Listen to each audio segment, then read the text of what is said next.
Tu te réveilles à 3 heures du matin sans cauchemar, sans raison apparente, tu ouvres simplement les yeux et te voilà, allongé à regarder le plafond, l'esprit en éveil. Et tu sais en plus qu'il te reste 1 heure, peut-être 2, avant de pouvoir te rendormir. Si cela t'arrive, tu as probablement déjà tout essayé. Le magnésium, la mélatonine, te coucher plus tôt ou même prendre un somnifère. Et je comprends pourquoi. Quand tu passes des semaines sans te reposer, tout ce que tu veux, c'est dormir, pas enquêter. Mais prendre un comprimé ne résout pas le problème. Et dans cette vidéo, je vais t'expliquer pourquoi et aussi ce qui permet vraiment de le résoudre. Tu vois, ça m'arrive depuis des mois, depuis que je suis sorti de l'hôpital en mars, après une chirurgie cardiaque et 40 jours d'antibiotiques. Je prends du bisglycinate de magnésium, j'ai aussi commencé l'ashwagandha et pourtant je continue à me réveiller. Ce qui me troublait le plus, c'est que j'étudie la biophysique du corps humain depuis des années et je sais exactement ce qui se passe dans le cerveau pendant le sommeil profond. Je sais ce dont les membranes neuronales ont besoin pour maintenir leur charge électrique et pourtant, à 3 heures du matin, j'étais là à fixer le plafond sans comprendre pourquoi. Et ça a été comme ça jusqu'à ce que je comprenne. Et c'est ce que je vais t'expliquer aujourd'hui. Mais commençons par le début, en appelant les choses par leur nom. Tu dors, mais ton sommeil n'est pas assez profond. Et pour que cette vidéo ait du sens pour toi, avant de chercher la cause, tu dois comprendre ce que tu rates si tu n'as pas un sommeil profond. Parce que si tu le comprends, trouver la cause qui t'en empêche aura tout son sens pour toi. En 2013, la docteure Maiken Nedergaard a publié dans Science l'une des découvertes les plus importantes de la neuroscience du XXIe siècle. Elle a découvert que le cerveau possède son propre système de nettoyage nocturne et l'a appelé le système glymphatique. Pendant la journée, tes neurones travaillent sans relâche et ce travail génère des déchets métaboliques. Le plus connu de ces déchets est la protéine bêta-amyloïde, qui est la même que celle qui s'accumule dans le cerveau des patients atteints d'Alzheimer. Et pendant les heures où tu es éveillé, les cellules gliales, qui sont les cellules de soutien entourant et protégeant tes neurones, sont dilatées et les canaux entre les neurones sont fermés. Par conséquent, le nettoyage est physiquement impossible. Si tu voulais nettoyer, ce serait un peu comme essayer de laver le sol d'une usine pendant que la production est en cours. Mais lorsque tu entres dans le sommeil profond à ondes lentes, les cellules gliales se contractent jusqu'à 60% de leur volume et ce rétrécissement ouvre des canaux par lesquels le liquide céphalo-rachidien circule sous pression, entraînant les déchets vers le système lymphatique, d'où ils sont ensuite dirigés vers le foie. En 2024, l'équipe de Jonathan Kipnis a publié dans Nature un article qui a ajouté une pièce supplémentaire au puzzle. Les neurones doivent être synchronisés pour que ce nettoyage ait lieu, et ils l'ont décrit avec la phrase « Neurons that fire together, shower together », ce qui signifie « les neurones qui s'activent ensemble se lavent ensemble ».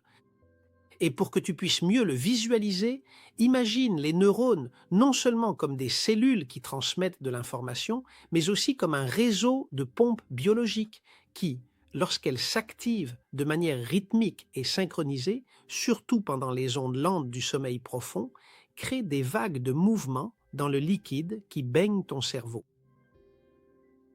Ces ondes fonctionnent comme un mouvement de va-et-vient, similaire à celui que tu pourrais voir sur un écran à cristaux liquides, lorsque les pixels s'alignent pour changer une image, ce qui permet au liquide céphalo-rachidien de pénétrer profondément dans le tissu cérébral, balayant et emportant les déchets métaboliques accumulés au cours de la journée.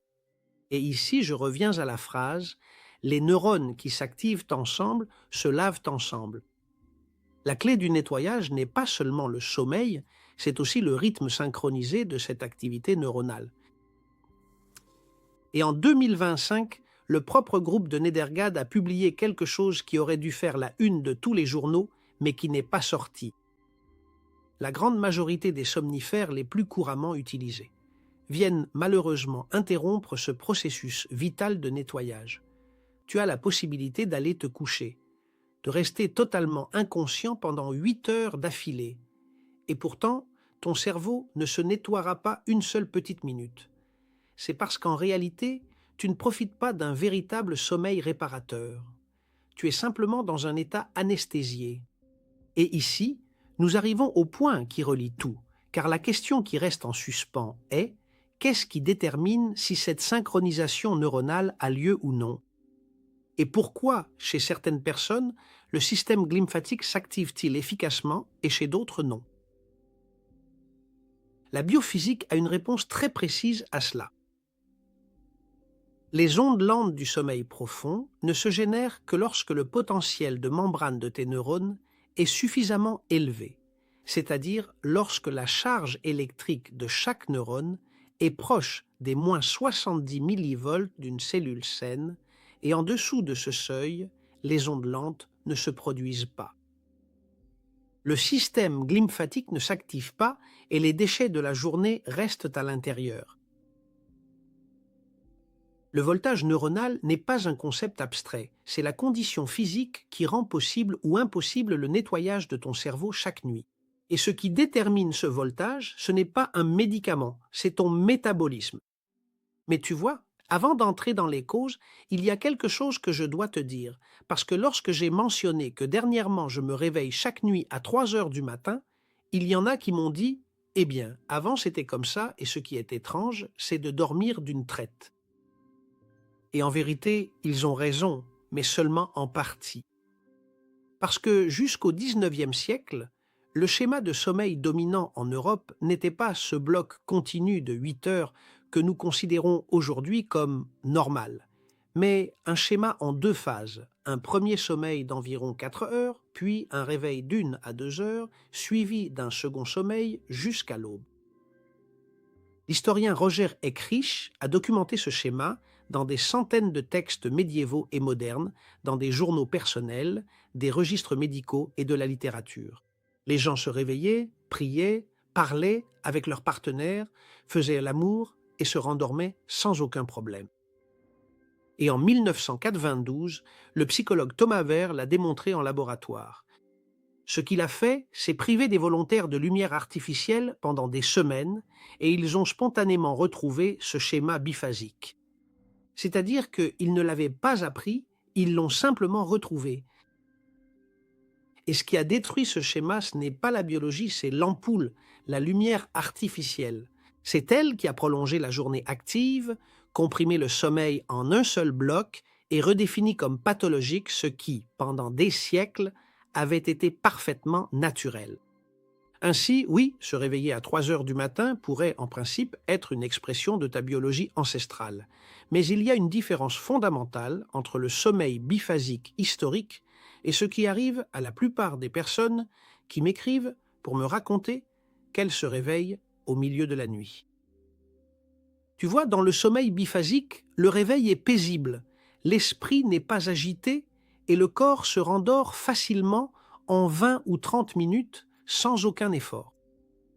Et le lendemain, la personne ne traîne pas de fatigue, mais si tu te réveilles avec l'esprit en éveil, si tu mets 1 heure ou 2 à te rendormir, et si le lendemain tu as l'impression de ne pas avoir bien dormi, alors ce n'est pas un sommeil biphasique, c'est un signal métabolique qui a aussi une cause métabolique et biophysique précise.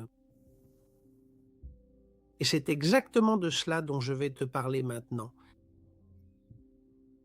Pour que tu puisses bien comprendre, je vais maintenant analyser avec toi les 5 principales causes qui détruisent le potentiel de membrane neuronale, car cela te permettra de te rapprocher des raisons pour lesquelles il est fort probable que tu n'atteignes pas un sommeil profond, et c'est l'objectif de cette vidéo. Et ici, je tiens à te faire une mise en garde. Il ne s'agit pas de toutes les apprendre par cœur. Il s'agit simplement que tu puisses identifier laquelle ou lesquelles s'appliquent à ton cas. La première, ce sont les huiles industrielles et le déficit en DHA. La membrane neuronale est un condensateur biologique et sa capacité à maintenir une charge électrique dépend directement de sa composition lipidique, de ses graisses. Et le DHA, qui est l'oméga 3 à longue chaîne présent dans le poisson bleu, est présent depuis 600 millions d'années dans les membranes neuronales de toutes les espèces dotées d'un système nerveux. L'évolution ne l'a jamais remplacé par une autre alternative, et cela ne peut pas être une coïncidence. Ces 6 doubles liaisons confèrent à la membrane une conductivité électrique qu'aucun autre lipide ne peut reproduire. Et pourtant, lorsque tu remplaces le DHA par des huiles industrielles de tournesol, de colza, de maïs ou de soja, il se passe quelque chose que très peu de gens connaissent. Tu vois, ces huiles sont chargées en oméga 6 et, en particulier, en acide linoléique. Et l'excès d'oméga 6 entre en compétition directe avec l'oméga 3 pour les mêmes enzymes dont le corps a besoin pour fabriquer et incorporer le DHA dans les membranes. Et dans ce processus, l'enzyme clé s'appelle delta 6 désaturase. Et lorsqu'elle est saturée d'oméga 6, elle ne peut tout simplement pas traiter l'oméga 3. Et le résultat, c'est que tes membranes neuronales incorporent de l'oméga 6 à la place du DHA. Et quand cela arrive, la membrane devient rigide, les canaux ioniques ne s'ouvrent pas efficacement et le potentiel de membrane diminue. En 2007, des chercheurs de l'Université de la Colombie-Britannique, dirigés par Sheila Inish, qui est l'une des chercheuses les plus importantes au monde dans le domaine du métabolisme, des acides gras et de la nutrition, ont démontré chez l'être humain qu'un régime riche en oméga 6 réduisait les niveaux d'oméga 3 dans le sang, et cela en seulement 4 semaines. Et même si les participants continuaient à consommer la même quantité d'oméga 3 qu'auparavant,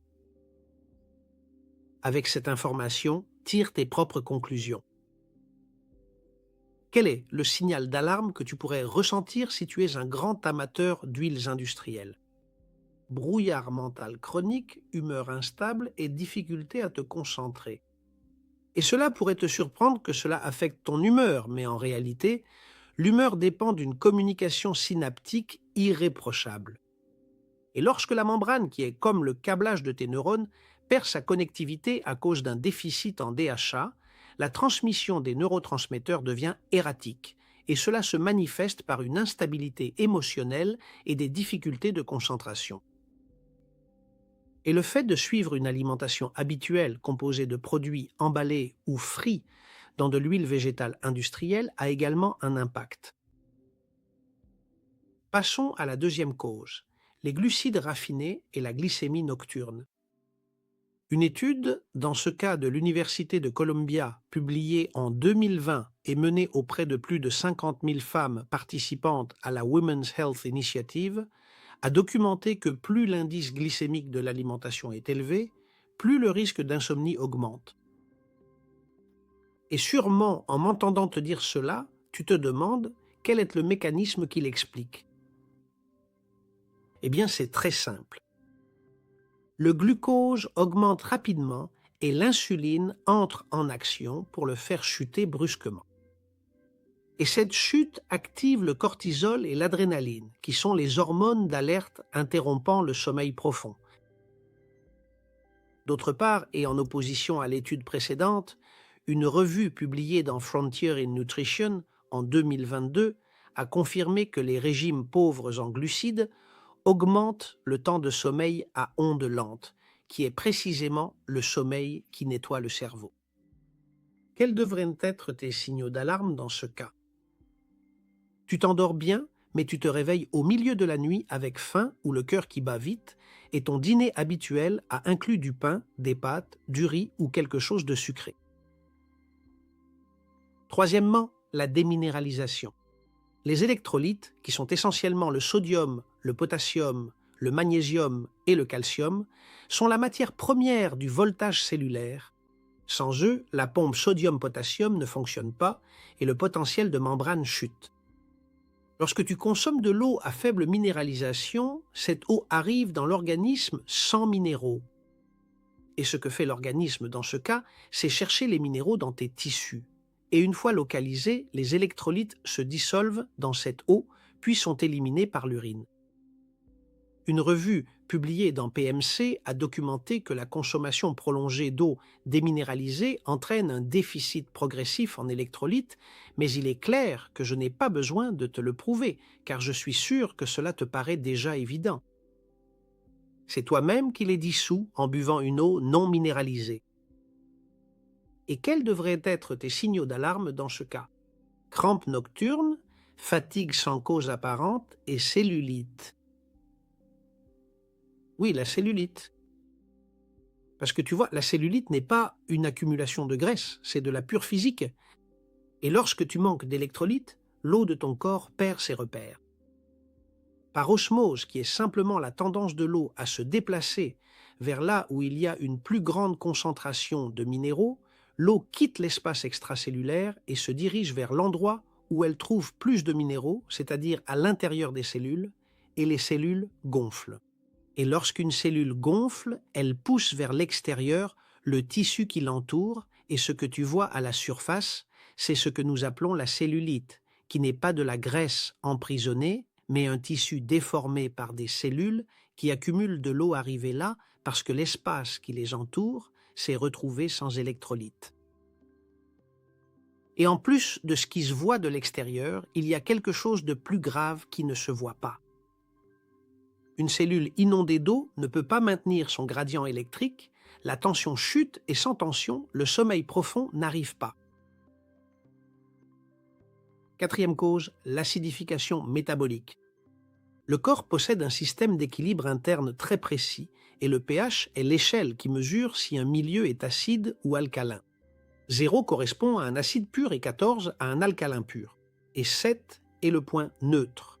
Eh bien, ton sang doit se maintenir entre 7,35 et 7,45, c'est-à-dire légèrement alcalin. Et c'est une plage si étroite que le corps la défend à tout prix, car en dehors de cette plage, les enzymes ne fonctionnent plus, les protéines se déforment et les canaux des membranes cellulaires perdent leur forme et cessent de conduire l'électricité. Et le problème, c'est que l'alimentation moderne génère constamment de l'acide. Le pain, le sucre, les produits transformés, les protéines industrielles, tous génèrent une charge acide que le corps doit ensuite neutraliser. Et pour la neutraliser, le corps utilise ce qu'il a sous la main, calcium et magnésium. Et comment fait-il cela? Eh bien, il les extrait d'où il peut, des os, des tissus et même des membranes cellulaires elles-mêmes. Tu vois le problème? Le magnésium que le corps utilise pour éteindre cet incendie acide est exactement le même magnésium dont tes neurones ont besoin pour maintenir leur charge électrique. Pour que tu comprennes, l'opération consiste un peu à vider le compte courant dont tu as besoin pour couvrir les besoins essentiels au fonctionnement de ton entreprise afin de payer une dette. La catastrophe n'est qu'une question de temps. Et c'est exactement ce qui se passe dans ton corps. La tension chute et le sommeil profond devient presque inatteignable. Et quels devraient être ici tes signaux d'alarme? Eh bien, la raideur matinale, des douleurs diffuses, des digestions lourdes et une alimentation pauvre en légumes, riche en aliments transformés et pauvre en bonnes graisses naturelles comme le beurre, l'huile d'olive vierge extra ou la graisse animale. Et maintenant, passons à la cinquième et dernière cause, un microbiote détruit. L'intestin et le cerveau sont connectés par le nerf vague, qui est un câble nerveux partant du tronc cérébral, descendant par le cou, traversant la poitrine et arrivant jusqu'à l'abdomen. Par ce câble, des signaux électrochimiques circulent constamment dans les deux sens et une part très importante des signaux qui montent de l'intestin vers le cerveau sont générés par les bactéries intestinales. Sa destination est l'hypothalamus, qui est le chef d'orchestre du cerveau. L'hypothalamus donne des ordres à l'hypophyse. Et l'hypophyse active les glandes surrénales, qui se trouvent juste au-dessus des reins et qui sont celles qui fabriquent le cortisol. À cette chaîne de commandement, nous l'appelons le... Quand le microbiote est équilibré, les signaux qui arrivent par le nerf vague disent à l'hypothalamus que tout est sous contrôle. L'axe HPA maintient le cortisol bas pendant la nuit et c'est alors que le sommeil profond peut se produire. Mais lorsque le microbiote est détruit par des antibiotiques, par des années de régime alimentaire transformé ou par un stress chronique prolongé, ces signaux de calme cessent d'arriver. Et l'axe HPA réagit comme il le ferait face à une menace réelle en augmentant le cortisol. Et en plus, il le fait la nuit, ce qui est justement le moment où cela fait le plus de dégâts. Quels sont, dans ce cas, tes signaux d'alarme? digestion irrégulière, ballonnements abdominaux, système immunitaire qui flanche fréquemment et un historique d'antibiotiques ou de régime alimentaire, pauvre, peu fermenté ou d'années de stress non résolues. Parmi les 5 causes que nous venons de voir, dans mon cas, je peux en écarter 4. Je ne consomme pas d'huiles industrielles. Je mange régulièrement du poisson bleu et en plus je prends des compléments d'oméga 3. Je ne consomme pas non plus de glucides raffinés. Je suis bien minéralisé et mon alimentation est suffisamment alcaline. Mais cette 5e cause, je ne peux pas l'écarter. C'est la mienne et c'est probablement aussi la plus courante chez les personnes de plus de 40 ans qui dorment mal, sans savoir pourquoi. J'ai dû passer par 40 jours d'antibiotiques intraveineux après une chirurgie cardiaque.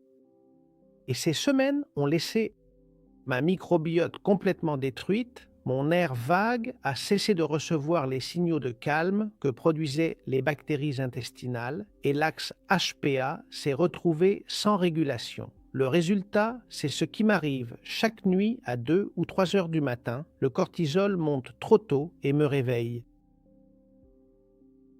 Et je dis trop tôt. Parce qu'il y a quelque chose que je veux que tu comprennes bien. Le cortisol a un rythme circadien naturel. Son niveau le plus bas se produit dans les premières heures de la nuit et c'est ce qui permet le sommeil profond. Et il commence à augmenter progressivement vers 4 ou 5 heures du matin pour préparer le corps au réveil. Mais lorsque l'axe HPA est déréglé, ce pic arrive plus tôt et plus violemment. Et au lieu de monter à 4 heures, il monte à 2 ou 3 heures et te réveille. Le signe de cela est très spécifique et tu le connais déjà parce que c'est le mien et que je te l'ai raconté. Tu t'endors sans problème, mais tu te réveilles entre 2 et 4 heures avec l'esprit en éveil et ensuite tu mets 1 heure, parfois 2, à te rendormir. Et ça, ce n'est pas de l'insomnie conventionnelle. C'est le cortisol qui est arrivé trop tôt. Comme je te le disais, je prends du bisglycinate de magnésium pour mieux m'endormir. Mais voici le détail qui explique pourquoi le magnésium que je prends ne résout pas complètement le problème. Pour maintenir la charge électrique de la membrane neuronale, le magnésium doit entrer à l'intérieur du neurone. Mais il se trouve que le cortisol élevé occupe ce même point d'entrée. C'est comme s'il y avait un portier à la porte et que le cortisol était arrivé le premier, bloquant ainsi l'accès. Le magnésium donc reste dehors. La tension ne monte pas et le sommeil profond n'arrive pas.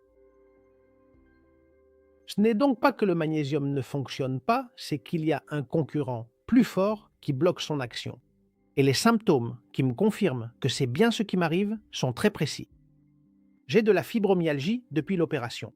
Et qu'est-ce que la fibromyalgie en termes biophysiques? Eh bien, c'est le fascia, ce tissu conjonctif doté de sa propre conductivité électrique qui se retrouve compromis par une inflammation systémique générée par un cortisol élevé et persistant.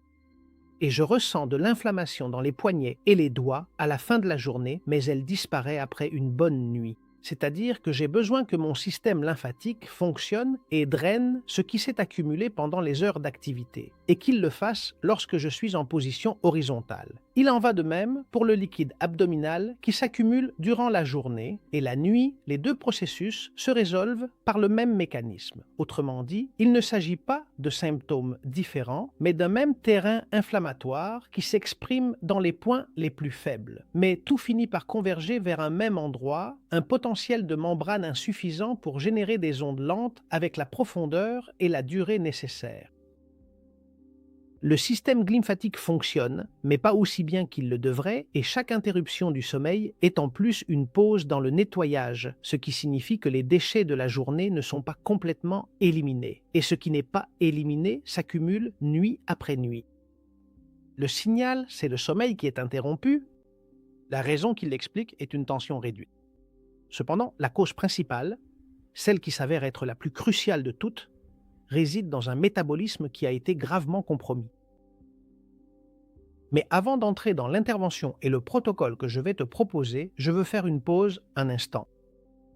Cette chaîne existe parce que je crois que l'information partagée ici mérite d'atteindre tout le monde, sans filtre, sans sponsor, sans engagement envers qui que ce soit. Et j'aimerais que cela reste ainsi. mais maintenir cette indépendance a un coût réel en temps, en recherche et en heures de lecture d'articles scientifiques. Si la chaîne t'apporte quelque chose, si tu sens que ce que tu apprends ici change ta façon de comprendre ta santé, il existe un moyen pour que ce travail puisse continuer à se développer. Devenir membre de la chaîne et soutenir en tant que mécène avec une petite contribution si tu le peux et si cela t'est possible. Et qu'est-ce que cela signifie? Cela signifie que tu feras partie d'une communauté plus proche, où la conversation pourra être plus directe, plus profonde et à laquelle je pourrai accorder plus d'attention lorsque tu auras une question ou un doute qui mérite une réponse attentive. Et ce n'est pas tout, cela signifie encore autre chose. Et c'est quelque chose que je construis petit à petit, une sélection de ressources vérifiées, des produits dont je parle sur la chaîne, dont je connais la qualité et pour lesquels je peux répondre, car il y a beaucoup de bruit là-dehors. Et l'une des questions qu'on me pose le plus souvent, c'est où trouver ce que je recommande avec de vraies garanties. Si tu veux franchir ce pas, le lien se trouve dans la description et sur la page d'accueil de cette chaîne. Et si tu ne peux pas, ou si ce n'est pas le moment, la chaîne reste la tienne. Exactement pareil, rien ne changera concernant ce que tu reçois ici et je continuerai à faire de mon mieux pour t'aider. Merci beaucoup et je continue. Dans tout ce que je t'expliquais à propos du sommeil, comme tu peux sûrement le comprendre, l'ordre compte et mon conseil dans ce cas est de commencer par l'essentiel. Analysons ensemble le chemin. D'abord, identifie ta cause. Parmi les 5 que nous avons vus, laquelle reconnais-tu chez toi? Si c'est l'alimentation, les huiles industrielles, les glucides, l'acidification, commence par là. Si c'est la déminéralisation, commence par l'eau et les électrolytes. Et si c'est le cortisol nocturne et que ta signature est de te réveiller entre 2 heures et 4 heures du matin avec l'esprit en éveil, commence par l'axe HPA. Deuxièmement, attaque la cause racine. Pour cela, je te propose une double stratégie. D'un côté, utiliser des compléments qui t'aident et de l'autre, travailler directement sur la restauration de ta microbiote. Si ta cause est le cortisol nocturne et que tu veux agir rapidement, je te suggère 2 compléments qui disposent d'une solide preuve quant à leur efficacité et leurs résultats. Je les utilise moi-même et ils fonctionnent tous les deux par des mécanismes différents. D'un côté, l'ashwagandha, en particulier la KSM 66. L'ashwagandha, comme je te le disais au début, est une plante médicinale originaire d'Inde qui est utilisée depuis des siècles. Dans la médecine ayurvédique, et la KSM 66 est l'extrait le plus concentré et celui qui possède le plus d'études cliniques à son actif. Et ce n'est pas un sédatif, c'est ce qu'on appelle un adaptogène, une substance qui aide le corps à réguler sa réponse au stress et agit sur la racine du problème. Elle dit à l'axe HPA merci, de baisser la garde et qu'il n'y a pas de menace réelle. Mais il faut lui laisser le temps d'agir. Il te faut entre 2 et 4 semaines de prise continue avant de pouvoir en ressentir les effets. C'est-à-dire que ce n'est pas une solution miracle du jour au lendemain, c'est une aide pour pouvoir recalibrer ton système de façon progressive. Et d'autre part, il y a la phosphatidylsérine qui est un phospholipide ou une graisse structurelle faisant partie de la membrane de toutes les cellules du corps, mais qui se concentre particulièrement dans les neurones. Le corps la fabrique naturellement, mais dans des situations de stress chronique ou d'inflammation prolongée, la production diminue. Lorsqu'on la prend en complément, elle agit alors comme un amortisseur du pic de cortisol, en particulier celui de la nuit, et elle le fait de manière plus immédiate et directe que l'ashwagandha. Ici, les études de Monteleone, publiées en 1990 et 1992, ont documenté qu'entre 400 et 800 mg réduisent de façon significative la réponse du cortisol au stress.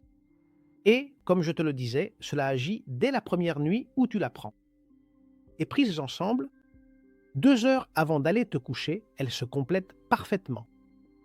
Et maintenant, nous arrivons à la deuxième partie de la stratégie pour attaquer la cause racine.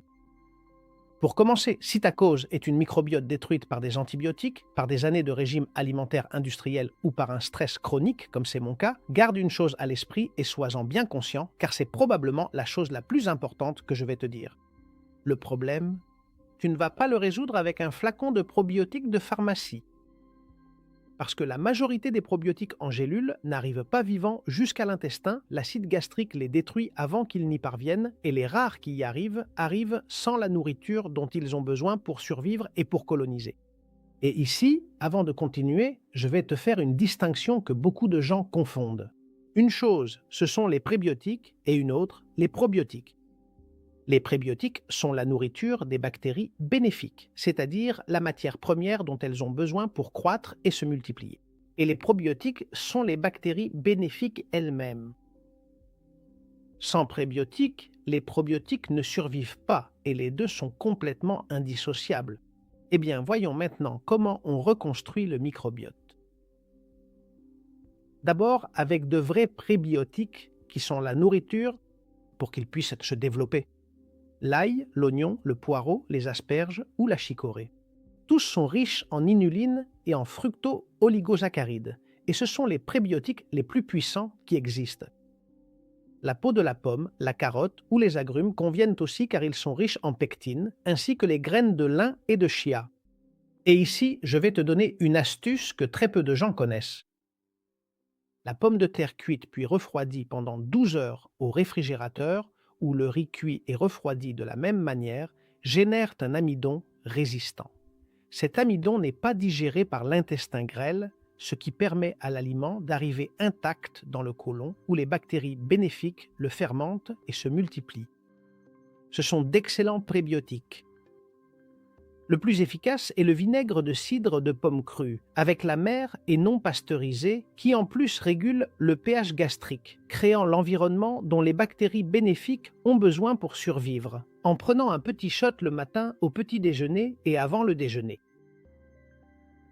C'est donc suffisant pour toi. Et il y a aussi d'autres probiotiques qui ne sont pas en gélules, mais dans des aliments fermentés qui protègent les bactéries vivantes de l'acidité gastrique. Par exemple, la choucroute, le kéfir, le kimchi ou le miso. Et les fromages bleus, le roquefort, la gorgonzola ou le cabralais. Parce qu'ils contiennent du Penicillium roqueforti, un champignon doté d'une capacité de colonisation intestinale extraordinaire et qui, en général, est très peu mentionné. Il est important que tu comprennes que sans un microbiote équilibré, le nerf vague ne reçoit pas les signaux d'apaisement dont il a besoin.